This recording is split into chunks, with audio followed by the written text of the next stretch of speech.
खिलाड़ियों को किसी आरक्षण की मदद से या किसी कोटे की मदद से इस टीम में जगह नहीं मिली है। ये वही व्यक्ति है जो 100 करोड़ की रिश्वत लेने के जुर्म में तिहाड़ जेल गया था। ये वो तिहाड़ी मजदूर बोल रहा, छाछ बोलने से बोल रहा, छलनी बोले जिसमें 72 छेद। आरक्षण एक अलग चीज है और खेल अलग चीज है। तो आप मुझे ये बताओ, जितने ये खिलाड़ी हैं इसमें आरक्षण से क्या वास्ता भाई? वो क्रिकेट है, वो खेल भावना को तुम इससे जोड़ रहे हो आरक्षण से। आरक्षण का मतलब है शिक्षा। और जो बदतमीज लोग ये कहते हैं कि अगर इसमें आरक्षण होता, तो उन बदतमीजों से ये पूछो कि तुम्हारे बच्चे कौन से सरकारी स्कूल में पढ़े हैं। फिर शिक्षा ऐसा क्यों कर रखा है कि गरीब का बच्चा सरकारी स्कूल में पढ़ेगा और अमीर का बच्चा प्राइवेट स्कूल में पढ़ेगा। गरीब का बच्चा हिंदी पढ़ेगा और अमीर का बच्चा इंग्लिश पढ़ेगा। गरीब का बच्चा हिंदुस्तान में पढ़ेगा और अमीर का बच्चा विदेश में पढ़ेगा। क्यों पढ़ेगा? करो सीधा कि जो बच्चा सरकारी स्कूल में नहीं पढ़ा उसे कोई सरकारी नौकरी और सरकार की कोई सुविधा नहीं दी जाएगी। लिखवाओ, करो इसमें कारण। नहीं करेंगे क्योंकि संविधान को ये लोग नहीं मानते। और जो व्यक्ति संविधान को नहीं मानता वो ऐसी बदतमीजी की भाषा बोलता है। और ये कौन है? सुधीर चौधरी। अच्छा, इन सब से पूछो कि इनका बाप नरेंद्र मोदी, उसने आरक्षण क्यों किया? अभी तो उसने 4 दिन पहले तो संसद में किया महिला आरक्षण। उससे पहले 10% सुदामा आरक्षण। ये क्या है? उनसे नहीं पूछेगा क्योंकि इनकी मजदूरी चली जाएगी। इससे तो टारगेट करना है। जो इसके बाप ने इसको मैसेज दे दिया उस मैसेज पे इसको बोलना है और जनता को भड़काना है। क्योंकि आरक्षण हो गया ना, जिसकी जितनी हिस्सेदारी उसकी उतनी भागीदारी, ये चल रहा है ना।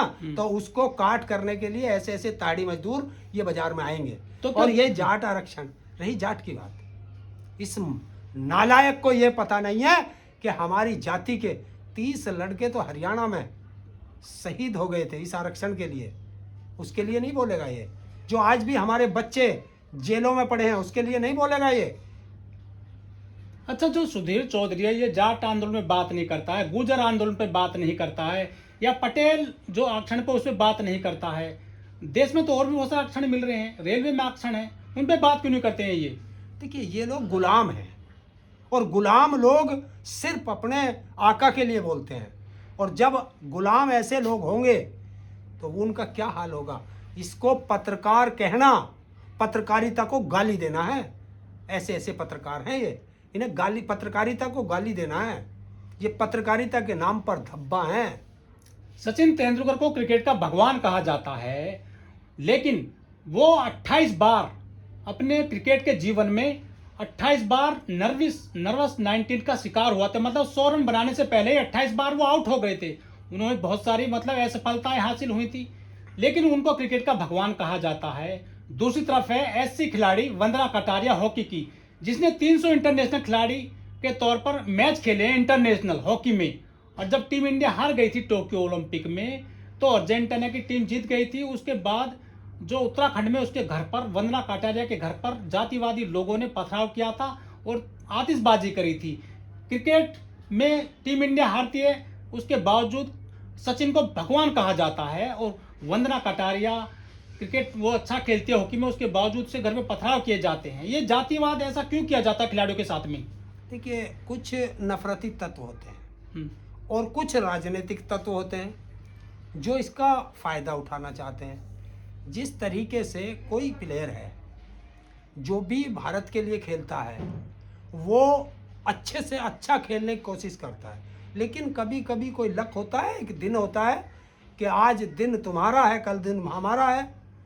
तो हर प्लेयर अपनी तरफ से अच्छा खेलता है। हम लोग यहाँ बैठ के कह देते हैं जब क्रिकेट ये खेलते हैं, इधर नहीं मारा, इधर मार देता तो काम हो जाता। जबकि जो ये बोल रहा है उसको वो गेंद भी दिखाई नहीं दी कि बॉलर के हाथ से गेंद छूटी और बल्ले पे कब चली गई। अगर वो स्टेडियम में जितने लोग मैच देखते हैं उनको गेंद नहीं दिखाई देती, क्योंकि ये मैंने जाकर के एक बार स्टेडियम में देखा था। ये अगर बड़ी बड़ी स्क्रीन ना लगे तो इनको पता नहीं चलता गेंद कहाँ लग गई और कौन आउट हो गया। ये स्क्रीन पे देख लेते हैं तब इनको पता चलता। सिर्फ क्रिकेट मैच का आनंद जो स्टेडियम में लेने जाते हैं वो हाय हुल्ला और शोर मचाना और अपनी टीम को सपोर्ट करना, ये उनका मकसद होता है। और ये जो लोग हैं ना, अभी देखना आप, आज का मैच है और पूरी भारत की टीम को मेरी शुभकामनाएं हैं कि विजयी भव, और ये वर्ल्ड कप हमारे देश में रहना चाहिए। लेकिन आज देख लेना, तो देश का प्रधानमंत्री मैच देखने जा रहा, देश का गृह मंत्री मैच देखने जा रहा, और ये हम लोगों को कहते हैं मुफ्त की रेवड़ी। आज देखना कितनी मुफ्त की रेवड़ियों में ये फ्री का टिकट लेकर के जाएंगे। कौन? नरेंद्र मोदी टिकट खरीद के जाएगा, अमित शाह टिकट खरीद के जाएगा? क्यों नहीं टिकट खरीदते? ये मुफ्त की रेवड़ी हैं, इसे नहीं गए। और इंडिया अगर जीतेगी तो नरेंद्र मोदी ने मैच जिता दिया, और अगर कोई दुर्भाग्यकर कोई घटना घट गई तो किसी एक मुस्लिम खिलाड़ी को, SC ST खिलाड़ी को टारगेट कर लिया जाएगा। टीम पहले भी हारी है क्रिकेट की हमारे देश में, और नर्वस 90 का शिकार हुए सचिन तेंदुलकर, उसके बावजूद उनको क्रिकेट का भगवान कहा गया। लेकिन वंदना कटारिया के घर पे पथराव क्यों किया गया था? क्या लगता है आपको, क्या जाति का शिकार हो गई थी वो? और क्या है, कुछ लोगों की मानसिकता हो गई है कि अगर कोई छोटे परिवार का बच्चा आगे निकलेगा और कभी उससे कोई इत्तेफाक से कोई हो जाता है ऐसा, हार और जीत खेल में दो ही चीज तो होती है, या तो हार या जीत। हर रोज आप नहीं जीत सकते और हर रोज आप हार भी नहीं सकते, ये भी मेरा वादा है। एक दिन अगर आप हार रहे हैं तो एक दिन आप जीतेंगे भी। आपने देखा होगा, एक चींटी पहाड़ पे चढ़ती है, बार बार गिरती है लेकिन बार बार चढ़ती है, और अंतिम समय में वो ऊपर चढ़ करके मानती है। तो मेहनत करते हैं ये बच्चे, दिन रात मेहनत करते हैं। इनको क्या पता, खाट पे पड़े रहते हैं, बाप के पैसे से खाते रहते हैं। कितनी मेहनत करनी पड़ती है एक खिलाड़ी को, और जो गरीब परिवार से आता है उसे कितनी मुश्किलों का सामना करना पड़ता है। उसका सबसे बड़ा उदाहरण मोहम्मद शमी है, जिसके बाप के पास पैसा नहीं था, अपने बच्चे को खिलाने के लिए ज़मीन तक बेचनी पड़ी उसे, और फिर उत्तर प्रदेश की रणजी टीम में उसे नहीं लिया गया। तब उसने हार थक के, उसे किसी कोच ने बताया कि आप वेस्ट बंगाल चले जाओ, वहाँ के ले लेंगे तुम्हें। वो वहाँ गए, और जो उसने बताया कि उसके पास ना रहने को घर था, कभी स्टेशन पे सोता था, कभी बस अड्डे पे सोता था, लेकिन अभ्यास कर रहा था। और उसको धन्यवाद है वहाँ के महाराजा कहते हैं उसको, क्रिकेट के खिलाड़ी ऐसे होने चाहिए, सौरव गांगुली। उसने उसको पहचाना और उसको टीम में सेलेक्ट कराया, उसके प्रैक्टिस करा करके उसे दिखा के कोच को कि ये है खिलाड़ी, और तब वो वहाँ हुआ और आज वो वेस्ट बंगाल से खेलता है। तो ये होते हैं, इन्होंने मेहनत करके आए हैं। अब ये क्या है कि अमित शाह का बेटा है क्रिकेट का BCCI का चेयरमैन बन गया, तो ये कोई अभ्यास है? पिछले मैच में सिर्फ बैट्समैन के फोटो छापे गए अखबार में, उनकी वाहवाही की गई, लेकिन सबसे ज्यादा विकेट लेने वाले मोहम्मद शमी को अखबार में जगह नहीं मिली थी। हाँ, यही तो है, ये मानसिकता खराब है। मैंने तो ऐसे ऐसे पत्रकार भी देखे कि जो उसे जिहादी बताते थे हैं, और जो उनसे अच्छे खिलाड़ी थे वो आउट हो गए। तो ये नहीं होता कि वो अच्छा खिलाड़ी आउट हो गया तो वो खराब है, नहीं, वो भी अच्छा है, लेकिन उस दिन उसका दिन नहीं था। किसी दिन कोई सा प्लेयर चल जाता है, किसी दिन कोई सा प्लेयर चल जाता है। तो अब शमी ने अपनी जो है परफॉर्मेंस दिखाई, और उसने साबित किया कि मेरे अंदर अभी क्रिकेट बाकी है, और उसने साबित किया। सचिन तेंदुलकर, वो था विराट कोहली है, उसने अपनी काबिलियत दिखाई, तो वो आज दुनिया का नंबर 1 खिलाड़ी बन गया क्रिकेट का। और सूर्य कुमार यादव है, वो अपनी परफॉर्मेंस पूरी देकर दिखा रहा है। ऐसे ही कप्तान है। तो जो अच्छे प्लेयर हैं उनको अच्छा कहा जाएगा, और जो खराब होंगे वो क्रिकेट से बाहर हो जाएंगे बेचारे। लेकिन वो उस समय उनकी क्या बोलते हैं, परफॉर्मेंस अच्छी नहीं चल रही, इसलिए वो बाहर हो जाते हैं। वो फिर मेहनत करते हैं और फिर वे अंदर आते हैं। तो ये नहीं है, जो व्यक्ति खेल को खेल भावना से लेगा वो कभी किसी प्लेयर की बुराई नहीं कर सकता, और जो व्यक्ति खेल में राजनीति ढूंढेगा या सिर्फ जाति और धर्म ढूंढेगा, उसकी मानसिकता खराब होगी। शमी, इनका जवाब मत देना, अपनी गेंद से बोलना। जिस दिन तेरी गेंद बोलेगी उस दिन इनकी जुबान खामोश हो जाएगी, उस दिन इंडिया बोलेगा। और जिस दिन किसी का बल्ला चलेगा तो बल्ले से जवाब दो, भाषा से जवाब मत देना इनका। सचिन को क्रिकेट का भगवान कहा जाता है, इतना अच्छा परफॉर्मेंस कर रहे हैं मोहम्मद शमी, क्या उसको पीर कहा जाएगा? देखिए, वो उनके लोग हैं वो कहेंगे। पीर क्या होता है? पीर नहीं, पीर नहीं, हम्म। इसे भी क्रिकेट का भगवान ही कहा जाएगा। क्रिकेट का अल्लाह कह सकते हैं? अल्लाह कह दो, क्या हो गया? हर धर्म में बोलने की आदत है।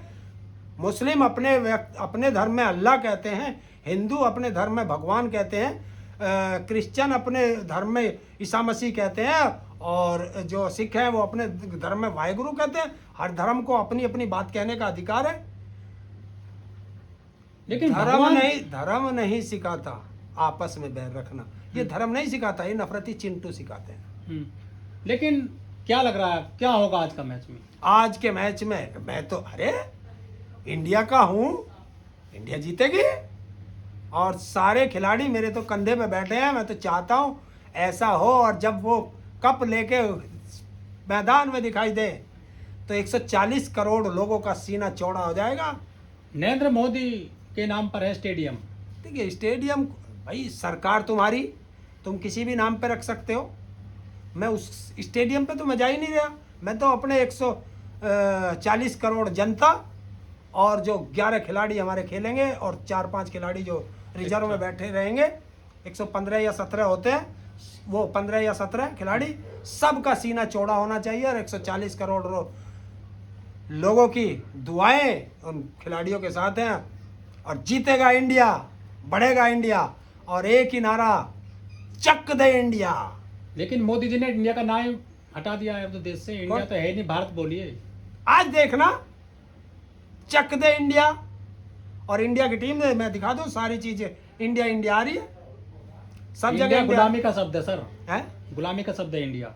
अच्छा, इंडिया गुलामी का, मेड इन इंडिया। अच्छा एक काम करो, किसने कहा इंडिया गुलामी का शब्द है? किसने कहा? किसी एक व्यक्ति का नाम बताओ जो सरकार में बैठा हो। बीजेपी सरकार के नुमाइंदे बोल रहे हैं। किसने? प्रधानमंत्री ने कहा है? तो प्रधानमंत्री से कहो कि उसके पासपोर्ट पर क्या लिखा है, पूछो। हमारी राष्ट्रपति महोदय ने लिखा है इंडिया की जगह भारत है, उनके पासपोर्ट पर क्या लिखा, और जिस भवन में बैठी है वो उसी अंग्रेजों ने बनाया था।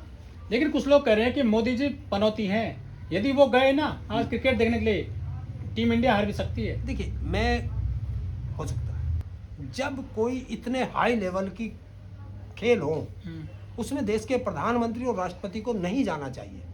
कारण है कि अगर देश का प्रधानमंत्री सामने बैठा होगा तो मेरे देश के खिलाड़ियों पे मानसिक दबाव पड़ेगा।